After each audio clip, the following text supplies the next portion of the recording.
Caros irmãos e irmãs, quando eu estava ainda na faculdade, esse tema de possessão diabólica, de exorcismos, era tratado um pouco como uma espécie de mitologia que ficou no passado, lá atrás da igreja, porque no passado o conhecimento de psicologia, de psiquiatria, de medicina era bastante rudimentar.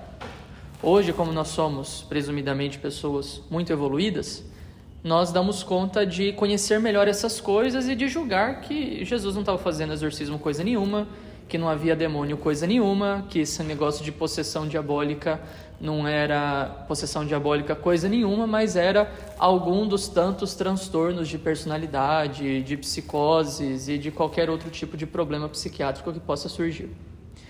Mas é interessante notar como as recém-lançadas diretrizes para o Ministério dos Exorcistas, publicada aqui no Brasil mesmo pela CNBB, no ano passado, elas dizem já no início, são diretrizes, um manual de ação para os exorcistas, mas bem no início, é interessante como elas colocam uma diferenciação claríssima na atuação de nosso Senhor Jesus Cristo em relação àquelas pessoas que estavam com doenças graves e até mesmo doenças psiquiátricas graves e as pessoas possuídas pelo demônio. A diferença é muito clara. Em primeiro lugar, Jesus, quando se aproximava de uma pessoa que estava doente, ele conversava com a pessoa, ele falava com a pessoa. Mas quando ele se aproximava de uma pessoa que estava possuída pelo demônio, ele falava com uma personalidade que não era a personalidade da pessoa. Ele fazia essa distinção clarissimamente. A pessoa que estava doente, quando se aproximava de Jesus, se aproximava em tom de súplica, insistentemente pedindo: Senhor, cura-me, Senhor, eu preciso de Ti, Senhor, eu não aguento mais. A pessoa que estava possuída pelo demônio, e portanto a personalidade diabólica naquela pessoa, quando via Jesus se aproximar, agia com agressividade, como nós vimos no evangelho de hoje. O endemoniado diz: o que tens a ver conosco, filho de Deus? Tu vieste aqui para nos atormentar antes do tempo? Uma pessoa que estivesse doente, ela não agiria desta forma diante do Senhor. Ela se aproximaria do Senhor suplicando por cura, por salvação. E aqui o diabo apresenta uma verdade claríssima para nós, que é a seguinte: o seu tempo vai acabar.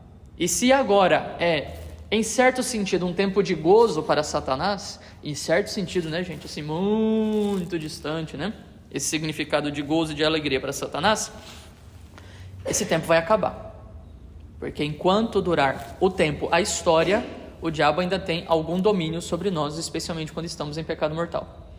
Mas depois que a história acabar e tudo se consumar em Cristo, serão tormentos eternos para todo sempre, sem nenhuma possibilidade de gozo, de alegria alguma, Então o diabo está manifestando isso, está dizendo esta verdade: esse é o tempo em que nós seremos provados, mas ele vai acabar. Então essa é a segunda coisa, que nós vemos de diferenciação, a atuação daquele que se aproxima de Jesus estando doente ou estando possuído pelo demônio.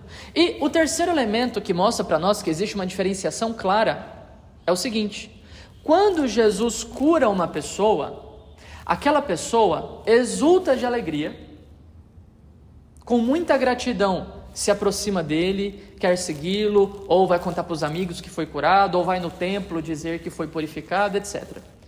Quando uma pessoa é liberta de um espírito diabólico, o que acontece na verdade é que a pessoa fica lá, caída, prostrada.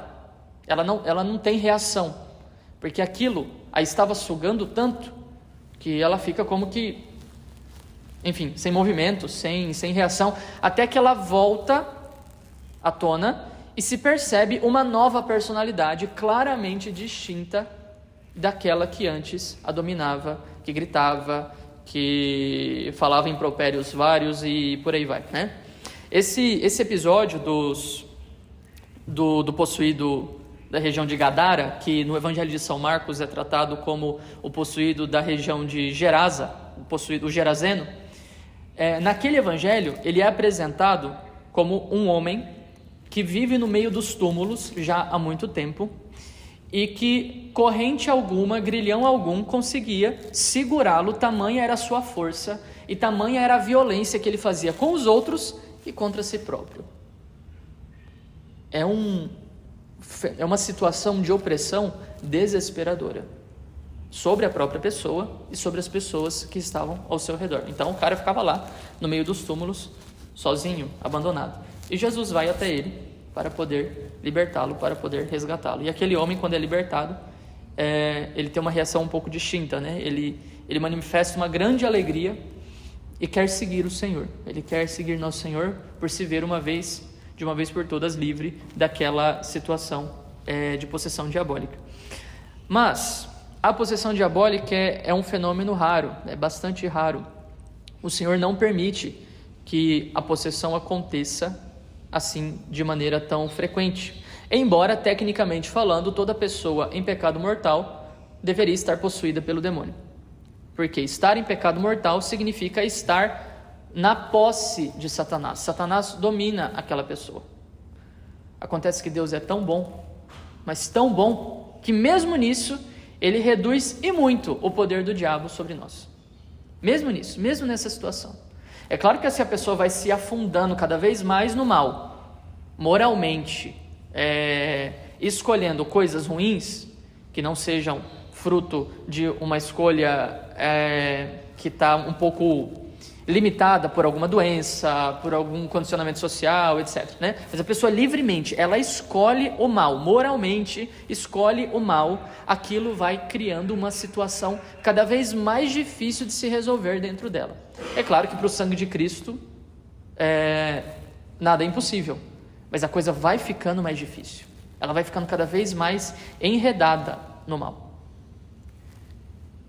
E a principal coisa que nós deveríamos temer não é a possessão diabólica, que é raríssima, mas é, com certeza, a atuação discreta e quase não percebida de Satanás, seja pelas tentações, seja pelas armadilhas que ele prepara para nós. Em relação às armadilhas, uma pessoa, um lugar, uma situação que está sob posse de Satanás por causa do pecado, essa pessoa ela pode ser movida de alguma forma a atuar em vista daquela outra pessoa que o diabo quer alcançar. E ele conhece muito melhor as nossas fraquezas do que nós. Então ele sabe como impulsionar o primeiro dominó para que todos os outros depois vão caindo e ele consiga lá no fim alcançar aquilo que ele quer alcançar, que é fazer com que aquela alma peque. O objetivo de Satanás é fazer com que o pecado apareça na vida da pessoa. E as armadilhas elas apresentam de diversas formas, sejam armadilhas provenientes de lugares, de situações que vão acontecer na nossa vida, de amizades, de alguns hábitos ruins que a gente acaba adquirindo ao longo da vida. Por exemplo, hoje a internet é uma situação assim, de armadilha muito propensa para a atuação diabólica. E muitas vezes a pessoa tem que ser humilde para reconhecer. Eu não consigo nem licitamente passar um tempo surfando, entre aspas, na internet. Não dá. Eu preciso romper com isso daqui se eu quiser vencer a tentação diabólica. E essas situações de armadilha. Né? E aqui importa muita humildade e confiança em Nosso Senhor, que nunca permite o mal para além das nossas forças. E a segunda forma de atuação diabólica, que é a tentação, ela já não age... Essa forma ela já não age mais ao nosso redor, né? Criando situações, mas ela já age em nós. E o diabo utiliza a nossa imaginação, utiliza a nossa memória, utiliza os nossos sentimentos tão idolatrados nos nossos dias, sentimentos que parecem revelar aquilo que nós somos de fato, né? Nossa, eu estou sentindo isso é a coisa mais profunda a respeito de mim e eu tenho certeza que sou eu. Talvez seja só o diabo te manipulando. E quanto mais oculto ele for, quanto mais discreto ele for, quanto mais imperceptível ele for, tanto melhor. Tanto melhor. E nós não precisamos ver que ele está atuando, nós só precisamos pecar na visão dele. E assim nós vamos nos enredando nos seus projetos, nas suas armadilhas e ficando cada vez mais longe da graça de nosso Senhor Jesus Cristo, da redenção que ele veio ofertar para nós. O que fazer diante disso tudo, gente? Humildade. muita humildade para reconhecer que nós somos fracos e que, mesmo que nós já tenhamos vencido grandes situações de pecado, grandes ocasiões de pecado, e já tenhamos ordenado os nossos defeitos dominantes, uma muito grande humildade é necessária para se colocar diante de Deus e reconhecer: eu sou quase que a personificação da miséria e da chaga do pecado original. Eu preciso de Ti, Senhor. Todos os dias e o tempo todo, eu preciso de Ti. E essa confiança que vai ser gerada a partir da humildade, é o que vai nos ajudar a estar ali com a cabeça nas mãos do nosso Senhor e nas mãos da Nossa Senhora, como diz aquele salmo, né? Em que a gente fica apoiado nas mãos do Senhor, nas mãos da Senhora, como um escravo ali, esperando alguma ordem, esperando algum conselho, esperando alguma fala, ali esperando a sua força e a sua atuação sobre nós. Essa humildade, enriquecida com a oração e também pela fuga de situações, fuga de ocasiões, que vai nos ajudar a blindar o nosso coração da astúcia diabólica. As tentações continuarão. Deus permite tentações para que nós cresçamos em virtude. E elas podem mudar de natureza, né? Se o diabo vê que não consegue mais nos tentar por aquelas coisas grosseiras, ele vai utilizar as nossas virtudes para nos tentar. Ele transforma as coisas que Deus nos dá e vira aquilo contra nós. Por isso é necessário uma muito grande humildade para reconhecer: nós não temos força para vencer isso daqui. Eu preciso estar com Deus. E quem está com Deus vencerá. Apesar de parecer, num primeiro momento, que as coisas sejam derrota constante em nossa vida.